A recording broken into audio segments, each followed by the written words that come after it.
Ar-Rahman, Ar-Rahim, Al-Malik, Al-Qudus, As-Salam, Al-Mu'min, Al-Muhaimin, Al-Aziz, Al-Jabbar. Terus puncaknya apa? As-Sabur. Apa maknanya? Ternyata sabar itu baru akan dicapai oleh seseorang kalau sudah melewati Ar-Rahman Ar-Rahim yang 98. Luar biasa ya Allah. Betul nggak? Seburuk apapun kita, tetap saja kita bisa bernafas, bisa melangkah, bisa memegang, bisa melihat. Wah, luar biasa. Oke. Kita itu disuruh untuk menyatu dengan Allah. Bagaimana kita menyatu dengan Allah kalau belum berpisah dengan yang selain Allah? Karena dam-daman terus, dikit-dikit dam. Iya, di bis ketiduran. Namanya orang ketiduran kan. Perjalanan dari Madinah ke Mekah 6 jam. Ya tidur. Begitu tidur nggak kerasa itu. Kain ihram udah nyampe di sini karena AC kuat. Coba orang lagi tidur kan sare. Gak ingat kan? Iya. AC kenceng, satu-satunya di tubuh kain ihram, ya geus we tutupkeun ka luhur. Kapanggih tah ku si pembimbing dam cenah. Hiji kambing.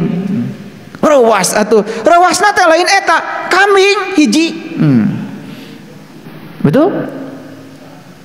Karena nggak ngerti. Yang dikasih dam nggak ngerti, yang ngasih dam ya nggak ngerti. Padahal yang dimaksud itu jangan ditutup pandangan kolbumu dengan Tuhan, bukan ditutup kepala. Jangan ditutup penglihatan kalbu kepada Tuhan ketika kalian sedang ihram. Itu maknanya. Jangan ada hijab antara dirimu dengan Allah. Kamu harus kasyaf, harus terbuka. Pandangan kolbumu harus terbuka dengan Tuhan. Iya mah ditutup. Dan utas terbuka mah ditutup oh kita naon. Itu hakikatnya. Karena nggak ngerti hakikatnya, jadi aja dam lagi. Nyalingit teh beteng. Da teh biasa naik AC, naik mobil bis AC. Di Mekah mobil itu bagus-bagus AC-nya. Bayangkan orang kampung nyalingit beteng. Ingat PPO. Kapanggih aku pembimbing, iya wangi ti mana? Aduh, ya, lumayan hiji domba. Dam.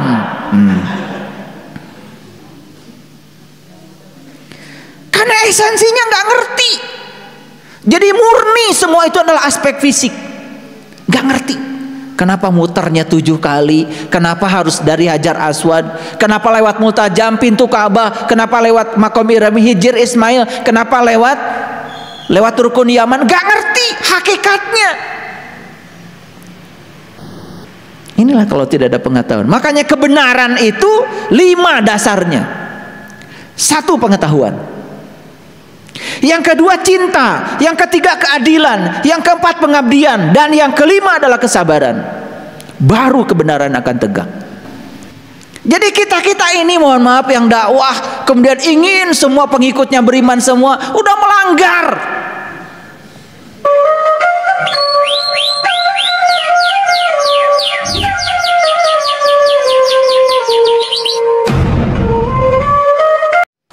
Kalau mau diartikan itu adalah sebagai suatu permintaan.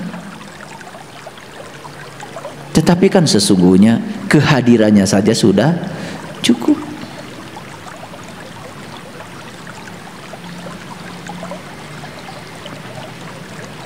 Yang kedua, tersembunyi. Tersembunyi berarti di mana? Tersembunyi. Jadi kalau gitu doa itu perlu keras-keras, perlu ada suaranya.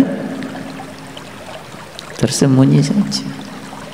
Tadarru wa khufyatan. Penuh rasa hormat dan tersembunyi. Itu cara mengundang Allah. Ada nggak di sini diajarkan berdoa kepada Allah itu? Ya Allah, ya Allah. Gitu?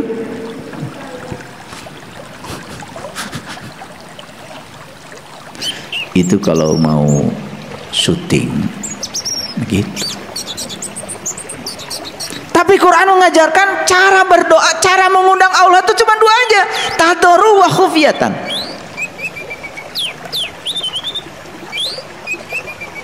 Semoga semua makhluk hidup berbahagia. Tadarru, tadarru. Semoga keluarga saya bahagia. Tetangga yang lain biarin aja. Tadarru nggak itu? Tadarru nggak itu? Dia menempatkan Allah di tempat yang sempit, dan Allah itu dikerangkeng oleh pikiran kamu sendiri. Biarlah keluarga saya yang bahagia, yang lain gak usah. Biarlah kelompok saya bahagia, kelompok lain gak usah. Suka nggak ada doa begitu? Ada tuh. Semoga kelompok saya diampuni segala dosanya, kelompok lain gak usah. Tadarru nggak gitu? Itu tidak tadarru, karena tidak menempatkan Allah sebagai yang maha luas. Kalau Allah ditempatkan sebagai yang maha luas, minta yang luas-luas, kalaupun mau ada permohonan. Walaupun itu kan sebetulnya ujung-ujungnya basa-basi juga. Coba, semoga semua makhluk hidup berbahagia.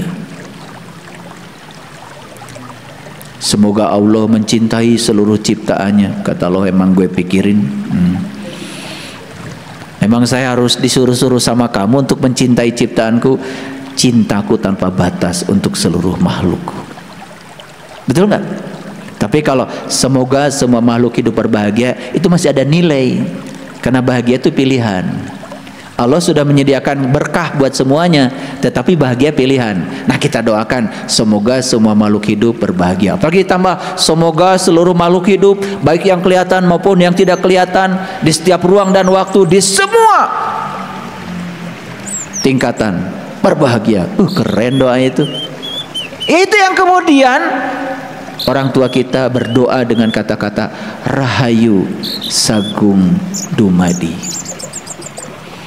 Jadi bangsa Nusantara dulu cara berdoanya begitu. Rahayu Sagung Dumadi, semoga seluruh makhluk hidup berbahagia. Doa kalian gimana? Semoga kelompok saya berbahagia. Itu nggak tadarru itu.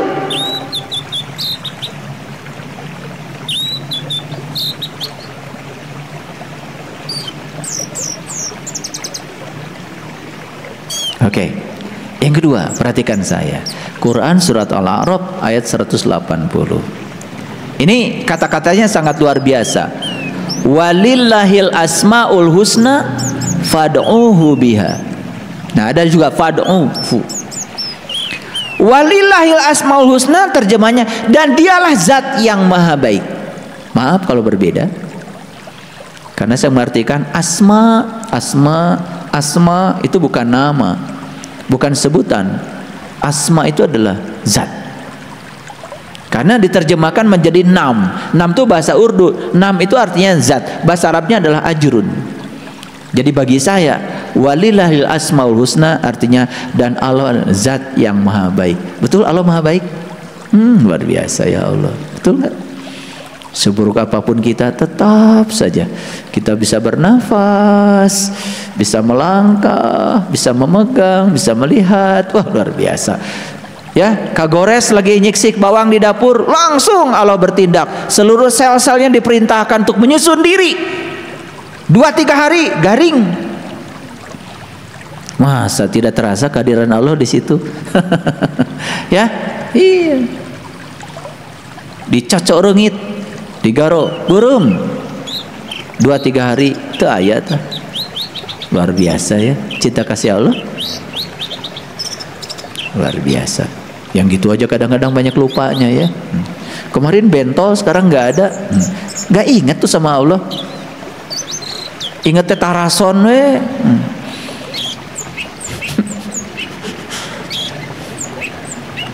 Ya. Itu jadi tidak ingat siapa yang menyembuhkan itu. Padahal hasbi Allah, kehadirannya sudah cukup. Lihat saya sekarang. Dan Allah zat yang maha baik, undanglah dia dengan kebaikannya. Jadi cara mengundang Allah itu dengan kebaikannya. Makanya Asmaul Husna ada 99. Coba yang pertama apa? Ar-Rahman, Ar-Rahim, Al-Malik, Al-Qudus, As-Salam, Al-Mu'min, Al-Muhaimin, Al-Aziz, Al-Jabbar. Terus puncaknya apa? As-Sabur. Apa maknanya? Ternyata sabar itu baru akan dicapai oleh seseorang kalau sudah melewati Ar-Rahman Ar-Rahim yang 98. Makanya di Quran dikatakan wasta'inu bisobri, minta tolonglah dengan sabar. Jadi minta tolong itu bukan tolong Allah, bukan gitu, sabar aja. Karena sabar itu sudah minta tolong. Oh, ini tingkatan tinggi. Jadi kalau gitu meminta tolong itu dengan satu kata atau dengan 99. Karena sabar itu nomor 99 tidak tercapai kalau tidak dimulai dengan Ar-Rahman Ar-Rahim Al-Malik Al-Qudus sampai As-Sabur. Makanya Quran memerintahkan minta tolonglah kepada Allah dengan sabar. Jadi tidak ada di Quran dikatakan minta tolonglah kepada Allah dengan cara tolong Allah, nggak ada di Quran, nggak ada. Tapi wasta'inu bisobri, minta tolonglah kepada Allah dengan sabar. Udah sabar aja. Itulah cara minta tolong yang tadoru.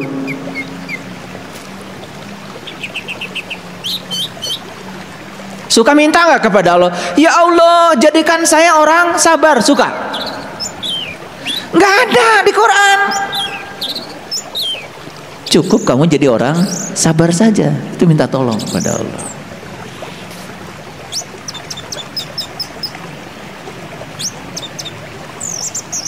Makanya begitu kita minta dijadikan orang sabar, langsung dikirim orang-orang yang tidak sabar. Itulah pertolongan Allah. Dan kalian selama ini salah ngaji. Allah tuh dianggap Doraemon. Ketika minta kantong ajaib, datang kantongnya gitu. Allah itu bekerja by proses. Ketika minta sabar, dihadirkan yang tidak sabar. Ketika minta jadi orang baik, dihadirkan orang-orang yang tidak baik. Ketika ya Allah tumbuhkan cinta kasih-Ku padaku, dihadirkan orang-orang yang membenci kita.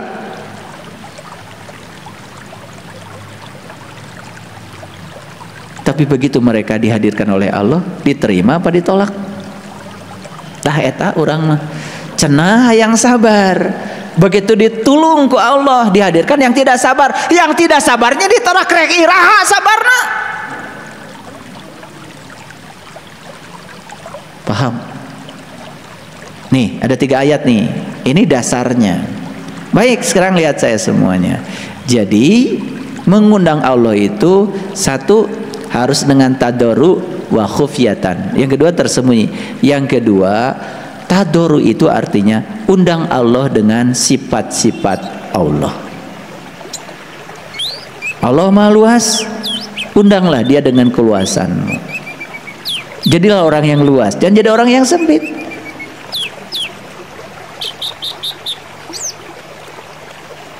Itu. Nah, makanya saya sering mengatakan kalau doa itu dianggap sebagai suatu permintaan, sebetulnya apa yang kita pikirkan, apa yang kita ucapkan, apa yang kita lakukan berulang-ulang, itulah yang akan membangun realitas. Hati-hati dengan pikiran, hati-hati dengan perkataan, hati-hati dengan perbuatan. Kalau itu diulang-ulang, itu yang akan terjadi. Makanya saya sudah mengajarkan mulai dari sekarang, berhenti membicarakan sesuatu yang kalian tidak suka. Berhenti membicarakan sesuatu yang kalian tidak suka. Karena kalau dibicarakan terus-menerus, yang tidak suka akan datang terus-menerus. Berhenti memikirkan yang kalian tidak suka. Karena yang tidak suka akan datang terus menerus. Paham? Oke. Baik, agak naik sedikit sekarang. Kalau begitu apa sih yang diinginkan Allah dari kita? Yang diinginkan Allah ini, kita disuruh keluar rumah, menikmati hidup dengan penuh tanggung jawab.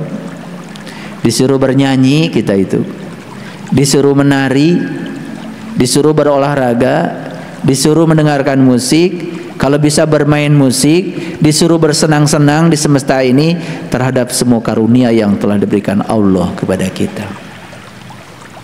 Itu sebetulnya. Makanya Allah itu tidak mau kita jadi sulit dalam kehidupan ini, tidak mau kita jadi sempit dalam kehidupan ini. Allah nggak mau kita jadi sedih dalam kehidupan ini. Ayo keluarlah dari rumahmu, nikmati hidup, nikmati hidup dengan segala berkahnya yang luar biasa ini.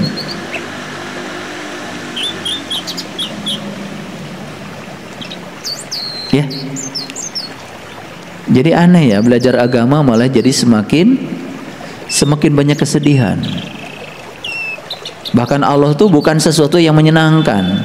Allah itu seakan-akan sosok yang menakutkan. Betul? Bahkan Allah itu digambarkan sebagai sosok yang menakutkan, tukang menyiksa, mengazab, menciptakan neraka, membakarnya habis.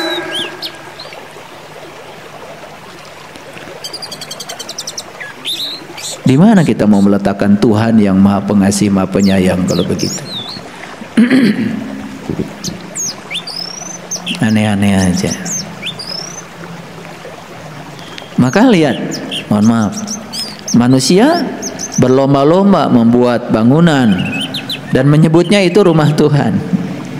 Makanya saya bilang tadi, ya, mungkinkah Tuhan dirumahkan oleh manusia? Kan jawabannya tidak mungkin, betul nggak? Iya, rumah Tuhan itu bluk-ablak, dan rumah Tuhan itu adalah semesta raya ini sendiri. Jadi rumah Tuhan yang sebenarnya adalah semua ciptaannya. Aneh ya sekarang, ada rumah Tuhan yang dibikin manusia, semua seneng ke sana. Tapi rumah Tuhan yang ciptakan Tuhan gak pernah dikunjungi.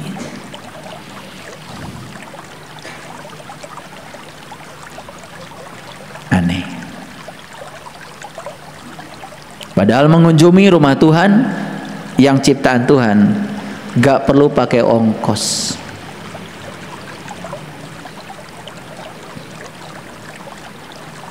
Betul? Oke.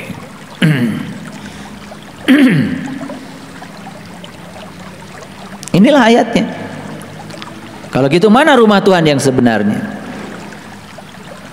Surat Ali Imran ayat 96. Izin kalau saya memperbaiki terjemahannya supaya sesuai dengan yang ada dalam bahasa Arabnya. Bahasa Arabnya gini, inna awala baitin wudi'a. Wudi'a apa? Wudi'a itu wudu. Wudu itu berpisah. Sebenarnya terjemahnya gini, inna awala baitin, rumah awal yang aku bangun untuk berpisahnya manusia. Wudi alinas. Berpisah dengan siapa? Untuk berpisah dengan yang selain manusia.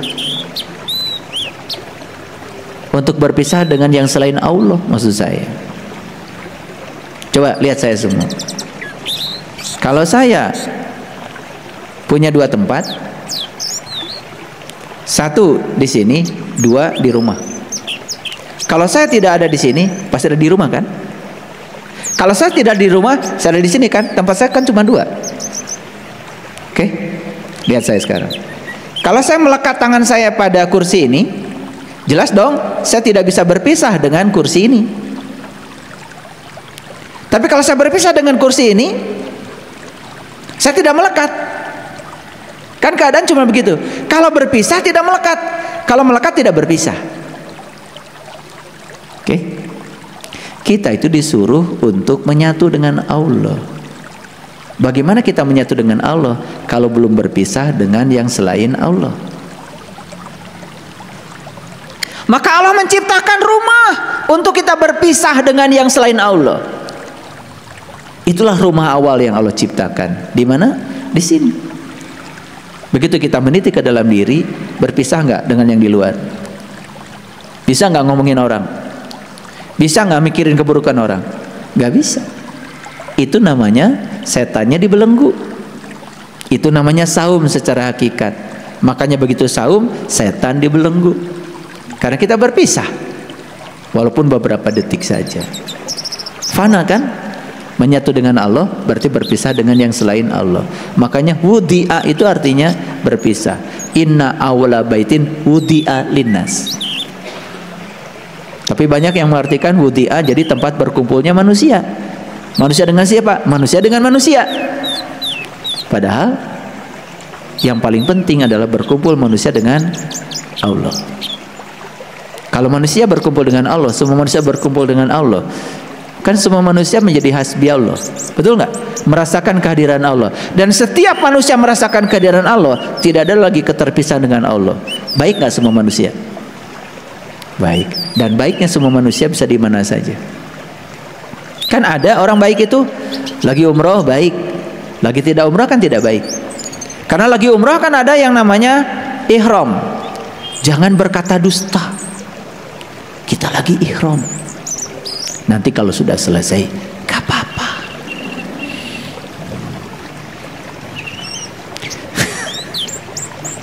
Jangan menutup kepala. Kita lagi ihram, dam. Kan gitu.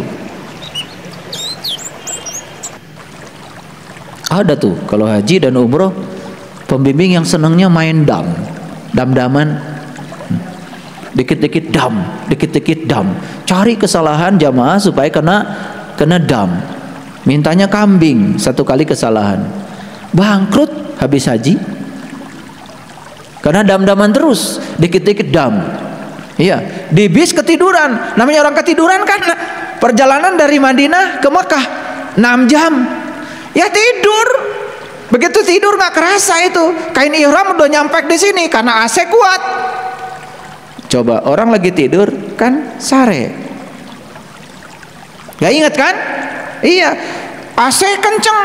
Satu-satunya di tubuh kain ihram. Ya nges, tutupkan kaluhur.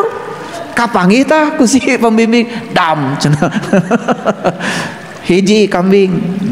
Rewas atuh. Rewasna teh lain eta, kambing hiji. Betul? Karena nggak ngerti. Yang dikasih dam nggak ngerti, yang ngasih dam dia nggak ngerti. Padahal yang dimaksud itu jangan ditutup pandangan kolbumu dengan Tuhan, bukan ditutup kepala. Jangan ditutup penglihatan kalbu kepada Tuhan ketika kalian sedang ihram. Itu maknanya. Jangan ada hijab antara dirimu dengan Allah. Kamu harus kasyaf, harus terbuka. Pandangan kolbumu harus terbuka dengan Tuhan. Iya mah ditutup. Dan utas terbuka mah ditutup oh kita naon. Itu hakikatnya. Karena nggak ngerti hakikatnya, jadi aja dam lagi. Nyalingit teh beteng. Udah biasa naik AC, naik mobil bis AC. Di Mekah mobil itu bagus-bagus AC-nya. Bayangkan orang kampung nyalingit beteng. Ingat PPO. Kapanggih tak pembimbing, iya wangi ti mana? Aduh, ya lumayan hiji domba. Dam. Karena esensinya nggak ngerti. Jadi murni semua itu adalah aspek fisik. Nggak ngerti. Kenapa muternya 7 kali? Kenapa harus dari Hajar Aswad? Kenapa lewat Multajam pintu Ka'bah? Kenapa lewat Maqam Ibrahim Hijr Ismail? Kenapa lewat Rukun Yaman? Gak ngerti hakikatnya. Inilah kalau tidak ada pengetahuan. Makanya kebenaran itu 5 dasarnya. 1 pengetahuan. Yang kedua cinta. Yang ketiga keadilan. Yang keempat pengabdian. Dan yang kelima adalah kesabaran. Baru kebenaran akan tegak. Makanya dikatakan 5 dasar kebenaran. 1, pengetahuan. Gak ada pengetahuan, gak ada kebenaran. 2, cinta. Gak ada cinta, tidak ada kebenaran. 3, keadilan. Tidak ada keadilan, tidak ada kebenaran. Yang keempat, pengabdian. Bohong bilang kebenaran kalau tidak ada pengabdian. Bohong. Kalian yakin dengan ilmu yang diajarkan? Yakin. Cuman yakin, gak ada pengabdian. Giliran diminta pengabdian, gak ada kebenaran. Bohong. Banyak yang bohong. Giliran sudah mulai pengabdian, hilang. Apalagi kesabaran. 5 dasar kebenaran. Kebenaran itu harus dibangun di atas 5 dasar. Para sahabat,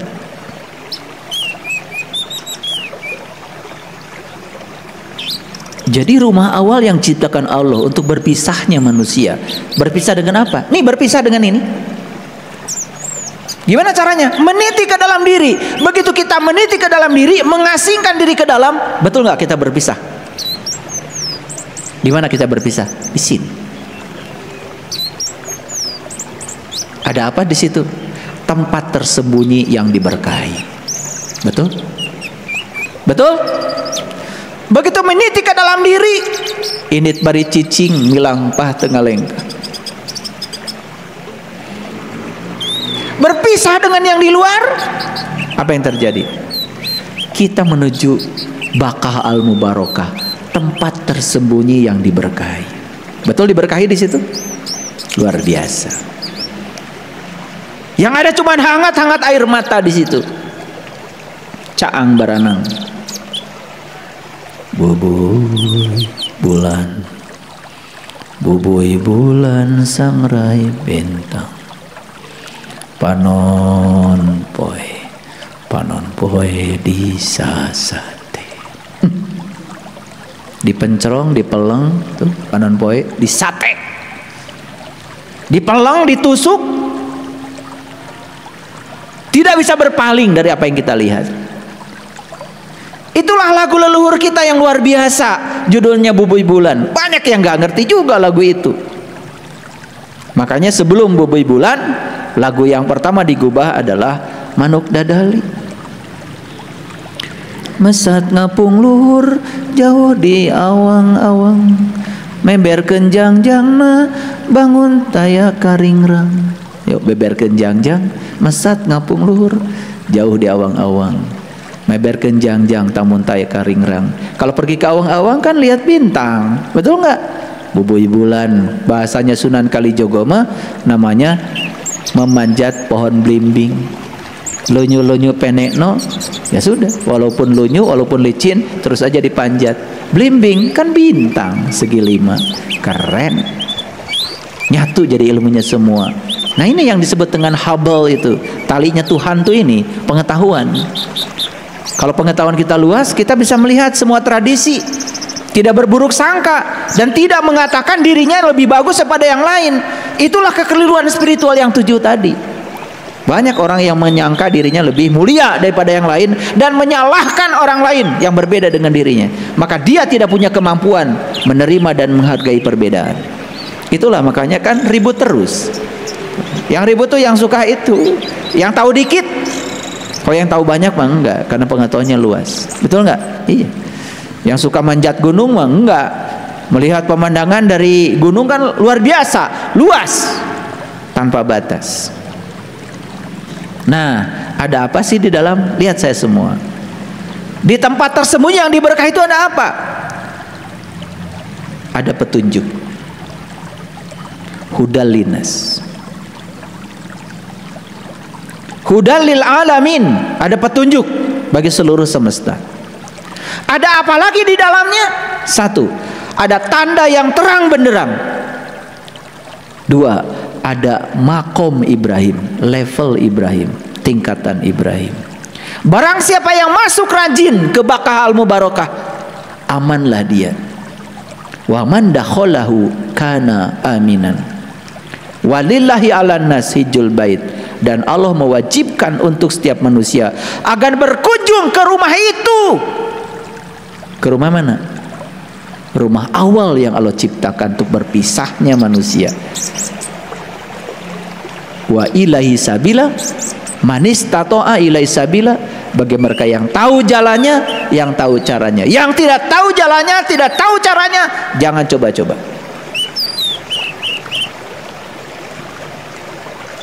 Gitu. Begitu tahu jalannya, tahu kendaraannya, langsung tegar.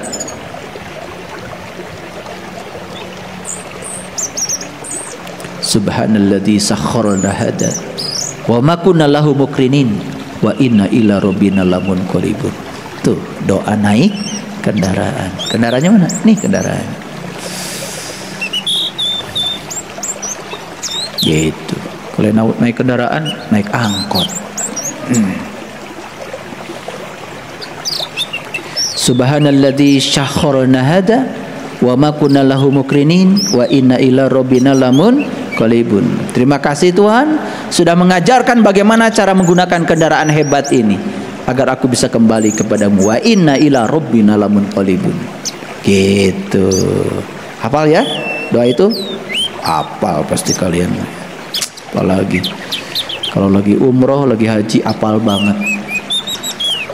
Di Indonesia nggak pernah naik mobil baca itu.